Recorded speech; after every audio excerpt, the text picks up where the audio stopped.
IMT dhe Policia Bashkiake janë angazhuar në një aksion për prishjen e disa banesave tek ish drejtoria e Ushtjellësit. Banorët kundërshtojnë vendimin e bashkisë dhe janë ngujuar në banesa.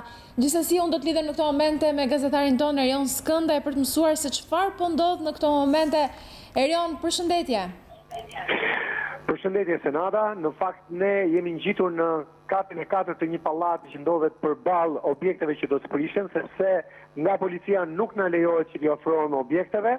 Për të qartësuar publikun, bëhet fjalë për godinën 3 kaçe, e cila ndodhet në krahun tim të majt, pra ndodhet një godinë 3 kaçe që shërben si kopësht privat, e ndërtuar në territor privat.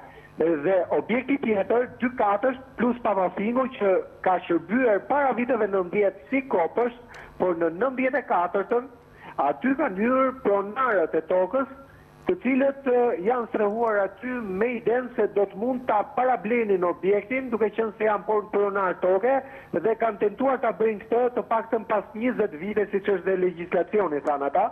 Kemi tentuar ta parablenin, por na është mohuar kjo e drejtë.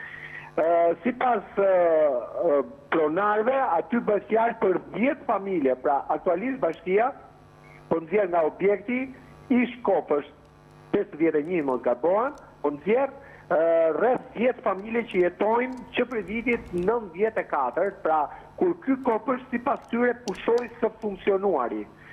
Ajo që kemi mundur të mësojmë është se kopshti në territor të pronësisë të disa fiseve tiranase, me mbiemër Selimi apo Shena dhe fisat të tjera, ndodhet të paktën është territori trashëguar nga sërgjyshrit, por pronarët thonë se kanë mësuar se ky kopësht paktën territori ku ndodhet ish kopshti 51 i është tjetërsuar prona sipas tyre, dhe kjo gjë ka ndodhur në 2 vitet e fundit, 2017, 2019, sipas tyre është bërë tjetërsimi pronës dhe se në hipotekë nuk figuron më pronë në pronësi të tyre e trashëguar, në një kohë që ata thonë se kanë akt kthimin e pronës nga Agjencia e Kthimit Pronës, që i njeh ata pronar të këtij trualli.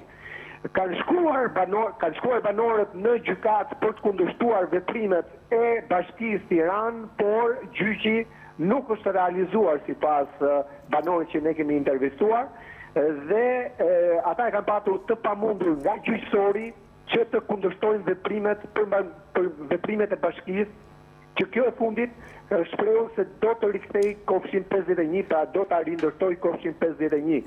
Por nga bashkia ne nuk kemi marrë asnjë informacion, dhe pse jemi drejtuar zyrës shtypit të këtij institucioni për të marrë informacion, nuk e kemi ende një informacion nga bashkia se çfarë projekti ka për këtë zonë. Pra jemi drejtuar zyrës shtypit që të na jap informacion çfarë synon bashkia të bëj në këtë territor, në këtë truall, që nga familjet, nga 10 familje Selimi, Shena e të tjerë, pretendohet se është pronësi e tyre trualli ku është ndërtuar kopshti. Ajo që të habit është dhe fakti tjetër që ngjitur me të është një objekt 3 katësh. Ky objekt është jashtë territorit të kopshtit.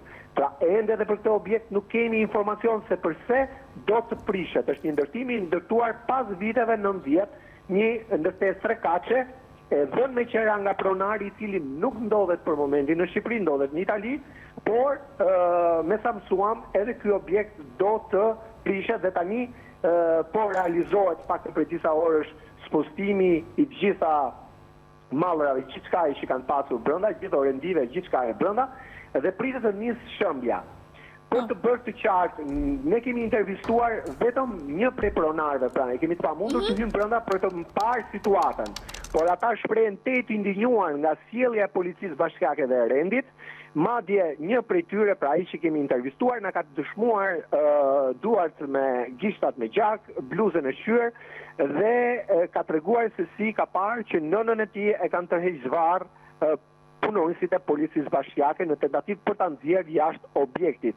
Djali që intervistuam, Erioli, tha se do t'i drejtohet me një kallëzim penal për veprimet e policisë bashkiake, do t'i drejtohet SPAK-ut, por sipas tij nuk është lejuar avokati mbrojtës që të hyjë në pronën që ku ai ka jetuar deri tani, që të fillojnë procedurat e ankimimit pranë SPAK-ut. Po kështu, ai tha që neve na është mohuar e drejta e parablerjes, por edhe e kundërshtimit të veprimeve të bashkisë në gjykat. Pra gjyqi nuk është zhvilluar. Ne presim tani më që pasi të shohim situatën, të shohim që po shkarkohen dhe po zbrazen objektet, do filloj dhe prishja e tyre. Po. Mirë, Erion, faleminderit për gjitha këto informacione që përcollën në studio. Faleminderit juve. Tani do shkëputemi për një hapësirë publicitare.